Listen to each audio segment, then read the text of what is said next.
Viewers, நாம இன்னைக்கு மணத்தக்காளி கீரையின் மருத்துவ குணங்கள் பற்றி பார்க்க போறோம். வாய்ப்புண், குடல் புண் உள்ளவர்கள் மணத்தக்காளி கீரையுடன் துவரம்பருப்பு, பச்சை பருப்பு, தேங்காய் துருவல் சேர்த்து பொரியல் செய்து சாப்பிட்டு வந்தால் விரைவில் புண்கள் ஆறும். மஞ்சள் காமாலை நோய் வந்து விட்டதை அறிந்தவுடன் மணத்தக்காளி கீரையை இடித்து சாறு பிழிந்து பசுவின் பாலை கலந்து காலையில் வெறும் வயிற்றில் பருகி வந்தால் இந்த நோய் கட்டுப்படும். மணத்தக்காளி கீரையை பாசி பருப்புடன் பொரித்து வாரத்திற்கு 4 நாட்கள் என 4 வாரங்கள் சாப்பிட்டு வந்தால் இதய பலவீனம் நீங்கி இதயம் நல்ல முறையில் பணி செய்யும். மணத்தக்காளி கீரையை சாறு எடுத்து வாயில் ஊற்றி சிறிது நேரம் வைத்தபடி பின்னர் உமிழ்ந்து வந்தால் வாய்ப்புண் விரைவில் ஆறும். வாய் வேக்காடு உள்ளவர்கள் இக்கீரையை சமைக்காமல் மென்று தின்று வந்தால் விரைவில் வாய் வேக்காடு சரியாகிவிடும். மணத்தக்காளி கீரை, காய், பழம் இவைகளை ஒன்றாக போட்டு இடித்து சாறு பிழிந்து காலையில் வெறும் வயிற்றில் பருகி வந்தால் கல்லீரல் வீக்கம் குணமாகும். மணத்தக்காளி கீரை சாறு எடுத்து தோலில் உள்ள சொரசொரப்பு, படை, தேமல்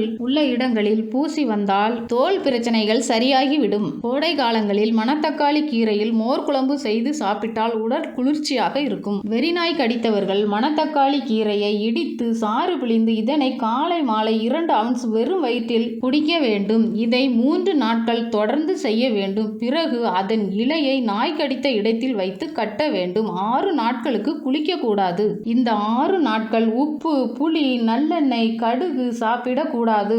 வெறிநாய் கடியின் பாதிப்பு அடியோடு குறைந்துவிடும். தோல் பகுதிகள் மிருதுத்தன்மை அடைவதற்கு இக்கீரையை சுத்தம் செய்து மை போல் அரைத்து இரவு படுக்க போவதற்கு முன்பு இந்த விழுதை முகம், கை, கால்கள், கழுத்து போன்ற இடங்களில் தேய்த்து காலையில் எழுந்து குளித்து வர தோல் பகுதிகள் மிருதுவாகும். நெஞ்சு வலி குணமாக மணத்தக்காளி கீரையும் பழத்தின் விதைகளையும் நிழலில் உலர்த்தி நன்றாக காய்ந்தவுடன் பொடியாக்குங்கள். அப்பொடியை காலை மாலை வெறும் வயிற்றில் வாயில் அரை தேக்கரண்டி போட்டு வெந்நீர் பருகி வர நெஞ்சு வலி குறையும். இக்கீரையில் நார்ச்சத்து அதிகமாக உள்ளதால் மலச்சிக்கலை போக்கும். ஆசன கடுப்பு உள்ளவர்கள் மணத்தக்காளி கீரையை தினமும் சாப்பிட்டு வந்தால் நாளடைவில் குணமாகும். மணத்தக்காளி கீரையை சாறு எடுத்து அரை அவுன்ஸ் வீதம் காலை, மதியம், மாலை என்று 3 வேளை பருகி வந்தால் நீரிழிவு நோய் கட்டுக்குள் இருக்கும். மணத்தக்காளி கீரையின் சாறு எடுத்து 3 வேளைகள் அரை அவுன்ஸ் வீதம் குடித்து தேனையும் குடித்தால் சாறின் கசப்பில் குடல் பூச்சிகள் குடலை விட்டு வெளியே வந்துவிடும். குடல் சுத்தமாகும்.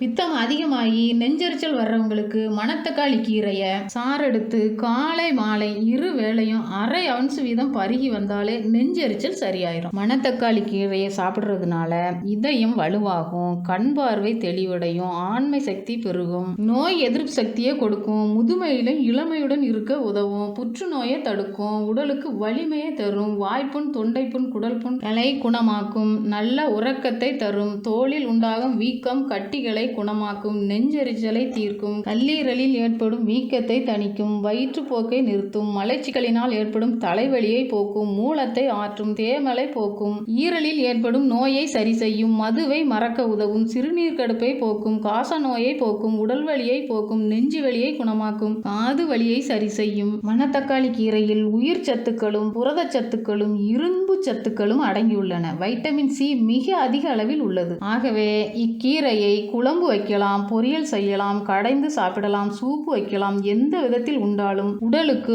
ஆரோக்கியம் தரும் அற்புத மூலிகை மணத்தக்காளி கீரை. நன்றி.